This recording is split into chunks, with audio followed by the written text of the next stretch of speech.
Bienvenidas, bienvenidos a un nuevo episodio, a un nuevo capítulo del podcast de jardinería y paisajismo. El espacio en donde comparto contigo tips, trucos, estrategias y entrevistas como en esta oportunidad para que puedas tener tu jardín y tu huerta más lindo cada día. En el episodio de hoy nos acompaña una gran referente para mí, para el cultivo de mi huerta y también para el trabajo dentro del orgánico en el jardín. Tengo 4 de sus libros. Tiene muchos más. Estos libros, quienes están viendo esta entrevista a través de YouTube, podrán verlos, pero los invito a seguir sus pasos, a conocer su material. Ella es ni más ni menos que Gabriela Escrivá. Tiene una trayectoria importantísima y muy destacada dentro de lo que es la jardinería y la huerta orgánica. Muy buenos días, muy buenas tardes o buenas noches, dependiendo de la hora que nos escuchen. Gracias, Gabriela, por haber aceptado la invitación a este podcast. Y es todo tuyo el micrófono. ¿Qué tal, Claudio? Buenos días, buenas tardes, buenas noches, como el horario en que se estén comunicando. Un gusto que me hayas convocado. Yo sé que la audiencia, la mayoría de la audiencia, está dentro de lo que es el hemisferio norte, pero también hay mucha gente de acá de Argentina que nos escucha y que te conocen porque te ven en la televisión, porque te leen en los artículos de una revista también muy importante relacionada al mundo de la jardinería. Pero para aquellos que recién están escuchando tu nombre por primera vez, ¿por qué no nos contás quién sos y a qué te estás dedicando? Bueno, yo me dedico ahora básicamente desde hace muchos años a el tema de, he focalizado más a las huertas, ¿no? No a escala comercial, sino huertas familiares. Siempre desde manejándolos con, en el hemisferio norte se usa más el término manejo ecológico y en el hemisferio sur usamos más orgánica. Yo empecé estudiando en Barcelona, porque recién que hablábamos de los orígenes de las familias y esto también de madre mendocina, pero padre catalán. Entonces yo estudiaba biología en Barcelona porque me iba a dedicar en realidad al comportamiento animal, que es lo que es mi pasión secreta y lo que tengo ahí, mi gran pendiente. Si yo me quería ir a África como Jane Goodall a estudiar gorilas, sí, primates, me enloquecen los primates, y entonces, pero después la vida hizo que volviera acá a Argentina y mientras estaba en exactas acá en biología, una compañera lleva unos planos de la tecnicatura, que ahora ya no se hace porque en ese momento era una tecnicatura que se hacía en agronomía y se hacían conjuntamente jardinería y floricultura. Ahora están separadas. Bueno, y así que empecé por un par de años, justo coincidió que era el año que me había casado, entonces estaba recién casada, con 2 carreras universitarias, trabajaba en la CONEA, en la Comisión de Energía Atómica, una vida que a los 20 uno puede hacer esos excesos de energía que hay. Y bueno, así que terminé en un momento, ya tuve que abandonar biología, no me daban los tiempos y empecé a trabajar mucho en un estudio de arquitectura, haciendo ahí más que nada un tema de jardinería y con montajes en edificios, pero siempre el planteamiento fue hacerlo desde el orgánico, usando cantidades industriales de compost, que para las construcciones no era lo habitual. Y aparte, paralelamente, ya estaba con el tema de la docencia, después vinieron los cursos, ¿no? Y ahí ha ido la vida discurriendo. Sí, yo te conocí a través de los libros. Casi te podría decir que la entrevista un poco está enmarcada a esto del cultivo orgánico, del cultivo sustentable, tanto de los alimentos que nos vamos a llevar al plato, como los que salen de la huerta aquí en mi casa, como los que se pueden ver en los distintos programas de televisión y en tus libros, y también del trabajo en el jardín con las plantas. Me he volcado yo mucho a esto de lo sustentable, de lo sostenible, de lo orgánico, de tomar al suelo como un organismo vivo y de estar pensando en los microbiomas que se encuentran alrededor de las raíces de las plantas y demás. Un poco también esta influencia de verlo así y de trabajar el jardín orgánico se lo debo a tu mirada. Entonces no podía estar yo acá comentando más de esto sin tener la posibilidad de que nos ilustraras a partir de tu experiencia. Los libros me encantan, son sumamente ilustrativos, encontramos fotos de cómo se hacen las cosas, encontramos tablas, hay herramientas que las he buscado acá y no las he conseguido, como la famosa haya, no la he conseguido para poder trabajar el suelo sin andar haciendo roturaciones, pero todo esto yo lo veo, y quiero que me corrijas si me estoy equivocando, que es casi como hacer una agricultura copiando a la naturaleza, tratando de respetar eso. Claro, es imitar los procesos biológicos. Por eso es que a mí me atrapó tanto. Vos pensás que yo vengo de la biología.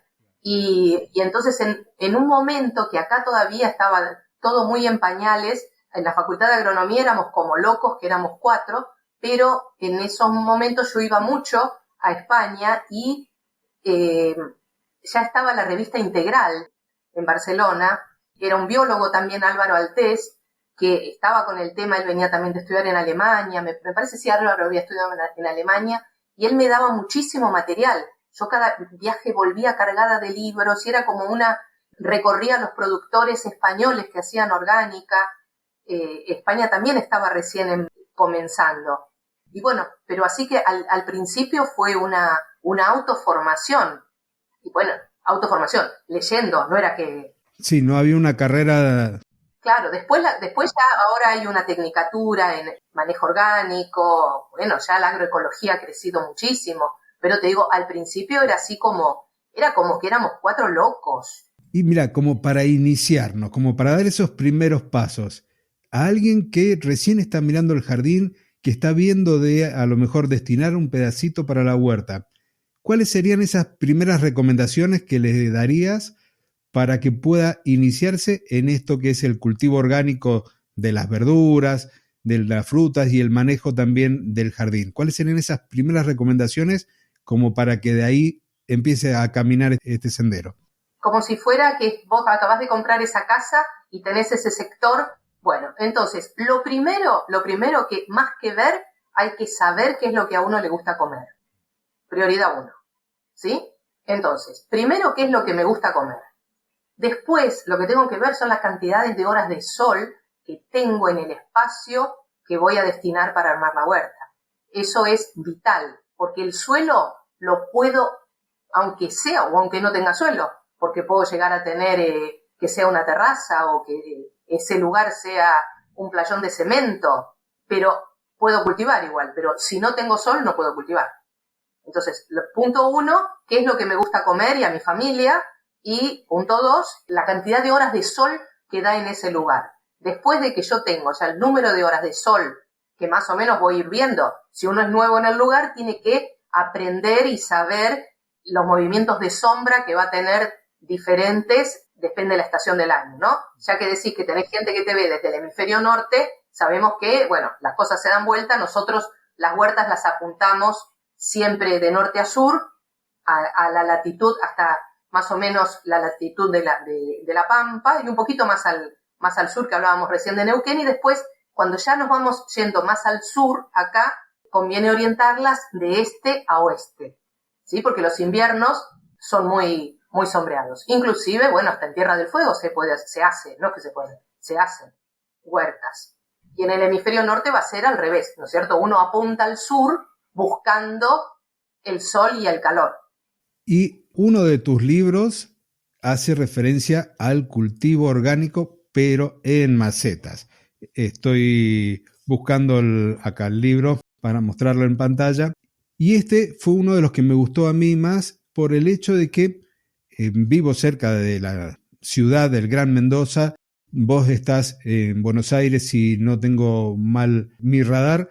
Y hay mucha gente que vive en ciudades como, bueno, la capital federal en Argentina, como Madrid, en donde el espacio con tierra, como lo tengo yo acá en Mendoza, tener un jardín con plantas, no es tan común. Entonces, el hecho de poder trabajar en un balcón, en una terraza, con macetas, me pareció genial.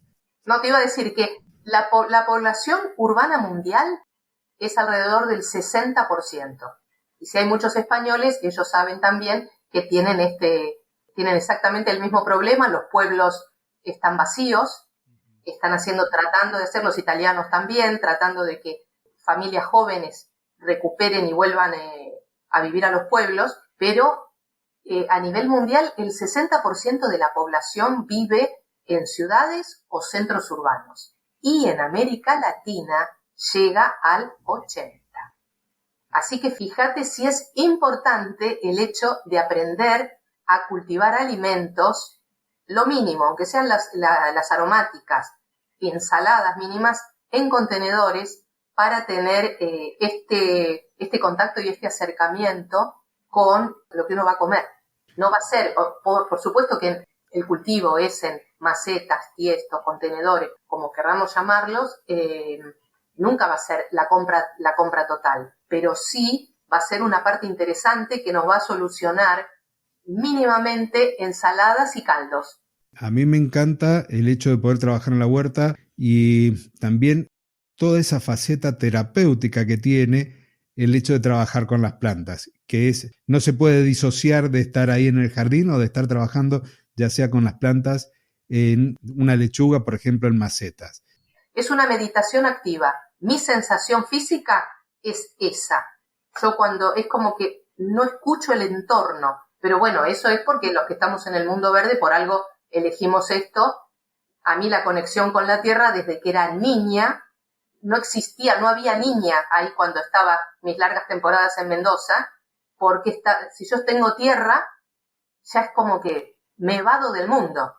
Sí, yo siempre recuerdo cuando era chico, mi casa no tenía un patio muy grande, había muy poco césped, mucha baldosa, y cuando iba a visitar a mi abuela con la familia, en Luján de Cuyo tenía un patio grande, así que llegaba, saludaba y me iba derecho y estaba toda la tarde en el jardín, en el patio, y mis primeros ensayos de huerta fueron en el patio de la casa de mi abuela, en donde uno en esa época también tenía que medio como evitar que las tortugas, porque en esa época también habían tortugas, se comieran algunas de las plantas por el hecho de que le encantaba el verde. Entonces las lechugas y eso tenían que estar ahí preservadas o resguardadas de las mascotas. ¿Qué opinás o cómo lo ves el trabajo de los jardines verticales o de las huertas verticales en un balcón? ¿Qué recomendaciones? Y luego de que me cuentes esto, que yo lo voy pensando siempre desde el uso de sustrato, de las modalidades que son hidropónicas. ¿Cuál es tu opinión de una y de la otra? El plano vertical en una ciudad es vital, porque no hay otro, o sea, la gente tiene también que aprender qué forma de cargar los balcones con el peso de las macetas sin correr riesgos, ¿no? Uh-huh. Poniendo las macetas más pesadas justo en la unión de la pared cuando empieza el voladizo del balcón, porque ese es el sector más, y no como a veces hacen, que cargan todo el peso justo en el borde, en el voladizo, que es donde menos resistencia tiene el balcón. Después están estas macetas balconeras. Bueno, hay que aprovechar todos. El plano vertical es un plano para también aprovecharlo bien. También buscando tratar de que haya sol, porque a veces quedan las paredes que miran al sur en un edificio que está orientado al sur, en el hemisferio sur, y todo lo opuesto en el hemisferio norte, no va a tener sol desde fines de otoño hasta principios de primavera. Entonces, tiene que ser un plano vertical que se va a usar, pero que se pueda quizás descolgar y mover y buscar el sol. Y ahí viene la elección bien determinada de las especies que se van a cultivar. Tratar de no buscar aquellas que requieren más sol, como las que producen frutos para madurar. Como hablamos en invierno no va a haber de esas. Uh-huh. Bueno, entonces en invierno limitar a tener rúculas, algunas variedades de lechugas que soporten más frío. Nosotros y los chilenos, que tenemos un país tan extendido en latitudes, va a variar mucho si se está al norte o si está al sur. ¿Y qué opinas de las huertas hidropónicas? ¿Cuál es tu apreciación? Bien, el otro día estuve con un productor, no me acuerdo ahora cómo se llama en Instagram, pero sí, la verdad que estaban muy bien. Y bueno, es un recurso que en el futuro supongo que cada vez va a haber más habitantes en las ciudades y se ven. A mí me gusta el suelo, por supuesto, si yo tengo que elegir, me gusta el suelo. No sé hacer cultivo hidropónico, pero me parece fantástico. Si funciona, funciona. Perfecto. Y ahora sí, el tema que a mí más me gusta en este momento, que es la jardinería. ¿Cómo planteamos un jardín que va a ser trabajado de forma orgánica? ¿Cuál es el sello de Gabriela Escribá en un jardín orgánico? ¿Cómo lo llevas? ¿Qué cosas pensás? Lo mismo es tratar de conocer, ya que tenemos gentes de tantas diferentes latitudes, trabajar básicamente con las plantas nativas. ¿Sí? Si uno recurre en la elección, conocer primero las plantas, cuáles son las más adaptadas a cada lugar, voy a tener, por lo tanto, las que van a estar más cómodas en esos suelos, las que van a estar bien y disfrutar esos regímenes de lluvia. Eso es lo básico. Y después las carpetas de césped también, o sea, no tan gigantes, unas carpetas de césped que sean naturales y con los céspedes más acordes. Hay que aprender, sobre todo cuando uno quiere hacer una jardinería orgánica o ecológica, hay que conocer mucho la flora local y a partir de eso moverse. Es como si estás jugando a las cartas, bueno, te tocan estas cartas, me tocaron estas cartas y con estas cartas voy a ver cómo armo el mejor juego para ganar. ¿Sí? Más o menos lo... Sí. Y el tema de el abonado o la fertilización, el control de plagas, tanto en el jardín como en la huerta. Plagas, yo siempre lo digo como entre comillas, o sea, para mí, si tengo problemas de pulgones, es porque hay algo que no estoy haciendo bien. El suelo, la fertilidad natural del suelo no es quizás la correcta, o he hecho algún tipo de poda de más, o he manejado mal el recurso hídrico, con lo cual la planta se resiente y ahí es donde vamos a tener problemas de plagas como un pulgón, una cochinilla o problemas de hongos. ¿Cómo manejás vos o cómo es el tratamiento en las plantas, sobre todo en la huerta, para controlar plagas, enfermedades, el hecho de usar barreras naturales con algún tipo de plantas aromáticas, con flores, el uso de productos como por ejemplo el purín de ortiga, el aceite de neem, todo ese tipo de cosas? ¿Cómo es la huerta y la jardinería de acuerdo a tus principios, a cómo vos difundís en tu mensaje? Mira, si hablamos de jardines, vamos a dividirlo en jardín y huerta, ¿sí? Porque en el jardín vamos a tener un altísimo porcentaje de plantas perennes. Y después vamos a tener florales que van a tener un ciclo corto. Entonces, es mucho más la salud de todo ese jardín orgánico va a depender ya desde el diseño. El grado de salud parte desde el momento que se hace el diseño. Si hay un error en el diseño, que se trajeron plantas que no van a estar bien adaptadas a ese lugar, voy a tener, sin duda la planta se va a debilitar y se va a enfermar. Las plantas todas como nosotros tienen como un sistema inmune que las ayuda a defenderse de plagas y enfermedades. Pero por errores nuestros o cambios climáticos, ¿no? La terrible ola de calor que hay ahora en el hemisferio norte, esto va a tener un costo en todos los jardines. Y va a tener un costo real también, porque encima hay lugares donde no ha llovido, entonces hay que poner agua y el sistema de riegos, vemos las restricciones de energía y todo. Bueno, si se van a tener que duchar con agua fría cuando llegue el otoño y el invierno a los alemanes, vamos a ver, bueno, cómo se va a hacer para regar. Es todo muy dinámico. En la huerta, los ciclos son plantas de ciclo corto. Y las que son de ciclo largo se las maneja como de ciclo corto, ¿no? Como los pimientos, por ejemplo, que son plantas perennes, incluso los tomates. Si los vemos en su lugar de origen, son plantas perennes, pero que se las maneja con un ciclo anual.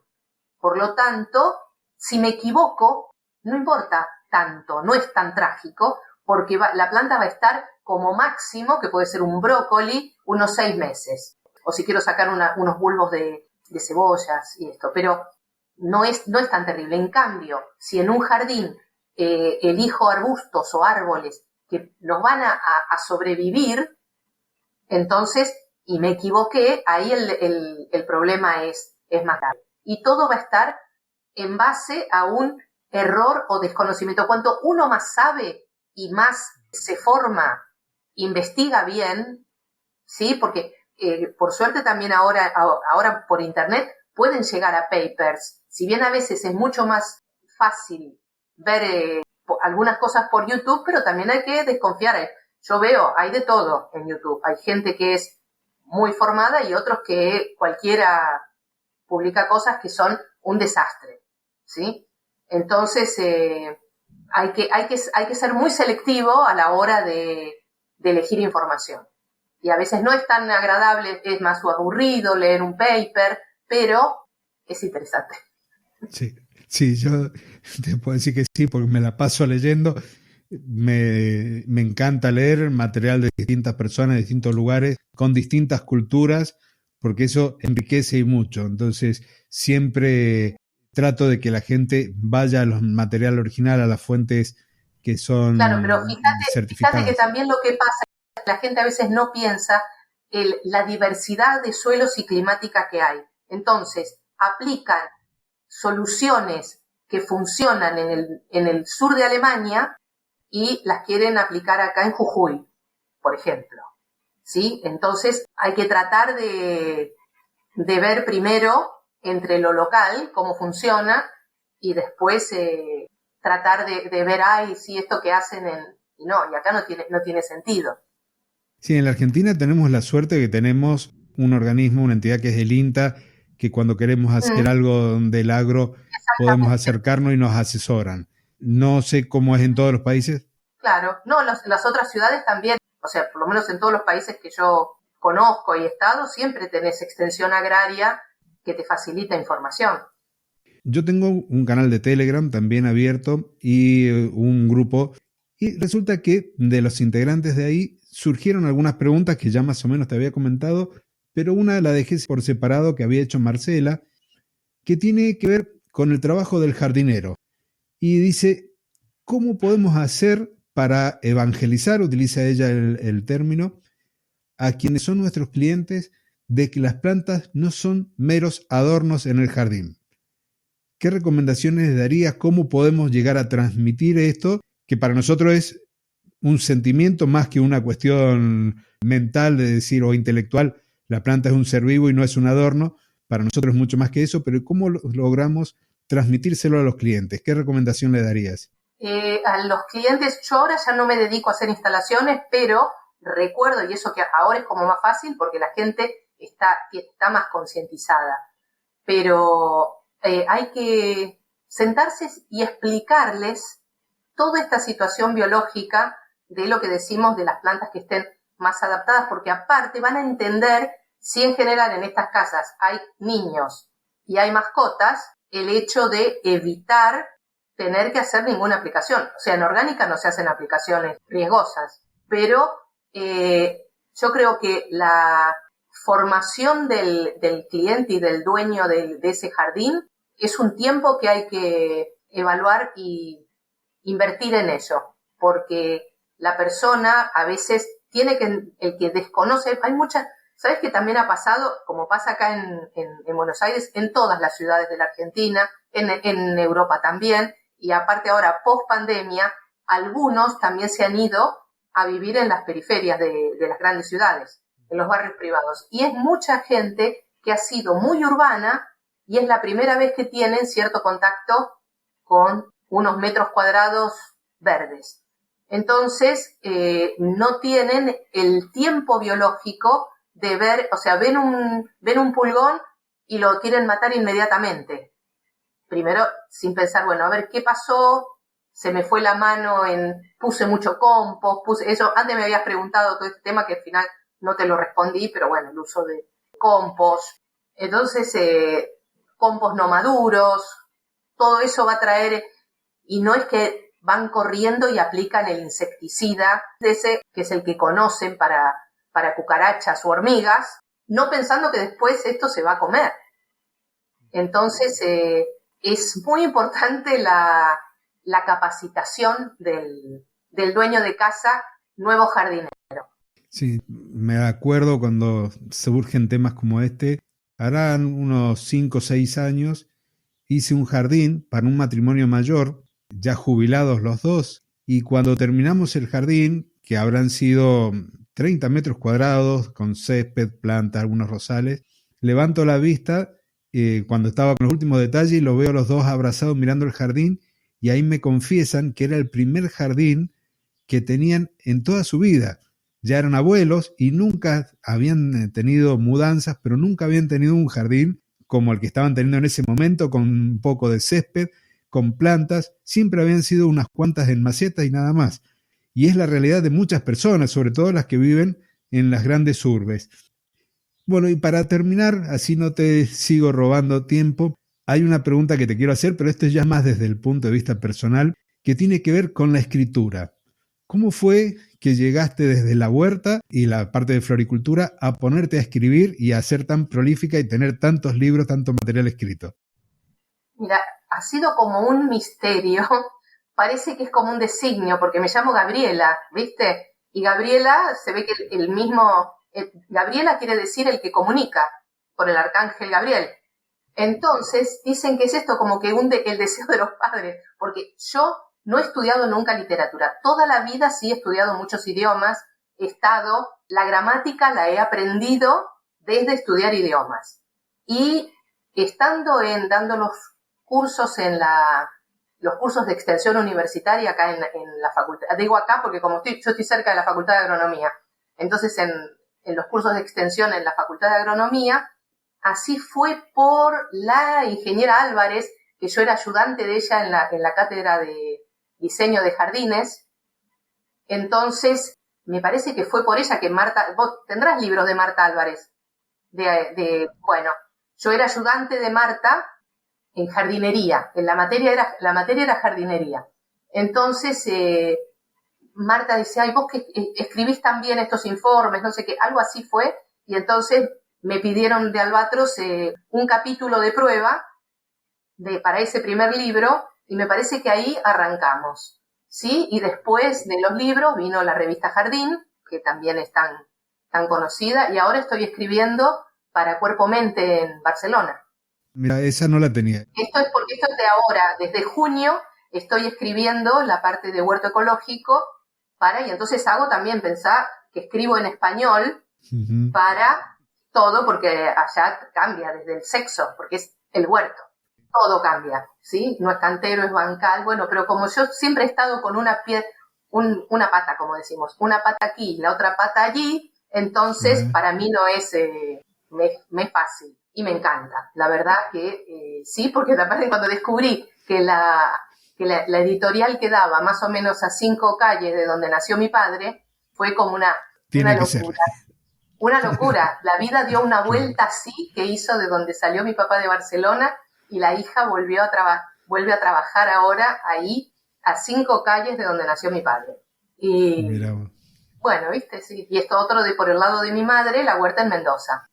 Y te decía, bueno, así que ya me olvidé que te decía, porque me emociono cuando hablo de esto que está pasando. No, me preguntabas por lo de escribir. Bueno, y así sí hemos hecho con Jardín todas las colecciones con el diario La Nación. Sí, he escrito una barbaridad. Cuando me doy cuenta todo lo que... La verdad que he escrito mucho. Sí, me sale naturalmente, bien. Sí. ¿Y tu llegada a la tele? Mi llegada a la tele fue... Vos sé que no usás mucho Instagram, yo sí uso mucho Instagram. Me encuentran fácil, y aparte mi Instagram es un libro de huerta. Quien quiere consultar, de los que escuchan, si acceden al Instagram, que es @Escribá, o ponen Gabriela Escribá y ya aparezco. Fue a partir por Carlos Delía, él también era un seguidor de Instagram. Bueno, así que un día había venido a unos cursos míos y me dijo que fuera al canal. Yo no sabía ni a qué canal tenía que ir, pero bueno. Así que así fue como llegué al noticiero, claro. Yo te voy a pedir después de que me dejes todos tus datos para que te puedan seguir, si tenés perfil de LinkedIn. No, lo único que yo lo que más uso es Instagram. Y tengo una cuenta más, que la uso menos, pero que de Facebook, pero no uso LinkedIn ni tengo Telegram tampoco. Sobre todo, la que más es Instagram. Perfecto. Instagram, y después, para seguir aprendiendo, que vayan a la librería más cercana. Libros, sí, porque hay otros también, hay más libros de huerta. Si tenés que elegir un preferido de los libros que tenés, ¿cuál es? ¿El primero o hay alguno que surgió después? A ver, de huerta, creo que por acá lo tengo. Este me parece a mí que es como el más completo, el manual de huerta orgánica, que también es de Albatros. Y después también donde hay muchísima información, ¿sí? Es en la web de TN, hay 70 columnas de huerta. Entrando, o sea, si se ponen Gabriel Escriba TN, ahí ya ingresan, se suma una nota con otra, y aparte esas están como muy actualizadas, porque pensá que el primer libro ese de huerta tiene lo empecé a escribir hace casi 20 años. Ah, mira. Ah, ¿viste cómo pasa el tiempo? Sí. Pasa el tiempo. Demasiado Entonces, rápido para mi gusto. ¿cómo? Sí, por eso. Demasiado rápido. Claro, es mucho tiempo. Era una niña, era muy chica, pero la verdad que tardé mucho en escribir el primero. Y aparte sí, era otra forma, las combos, lo escribí en esos disquetes, ¿te acordás los disquetes cuadraditos? Sí, Entraba los de 5 1/4, los de 3 1/2. Esos, no me acuerdo cómo eran, pero me acuerdo que entregué en la editorial, cuando verán esto, estábamos los mismos, entonces, porque está la misma editora, los mismos, entonces, sí, me acuerdo que había entregado la pilita de los disquetes. De los disquetes. Sí. Entonces, todo esto, en la web de TN está todo muy actualizado, porque es continuamente, hay cosas, bioinsumos que en ese momento no se comercializaban, hay un montón de tendencias nuevas, herramientas nuevas, otras formas que van agilizando y haciendo más fácil el trabajo en una huerta. Muchísimas gracias, Gabriela. Ha sido, la verdad, que para mí un placer poder estar hablando contigo.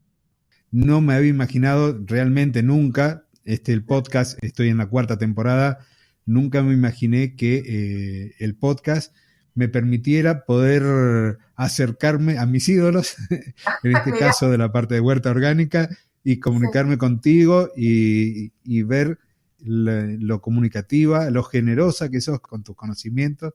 Así que de parte mía, de parte de la audiencia, muchísimas gracias por tu tiempo, por haber estado aquí. Vamos a poner en la nota del episodio, igual que en YouTube, el Instagram tuyo para que te puedan seguir y a seguir aprendiendo tanto por los libros como por el material que está en TN. Muchas gracias. No, el gusto ha sido para mí y llegar a todos, bueno, un gusto. Espero que les sirva toda esta información y nos llenemos de huertas y comida saludable. Así será. Muchas gracias. No, gracias a ustedes. Seguiremos en el podcast la semana que viene con más información.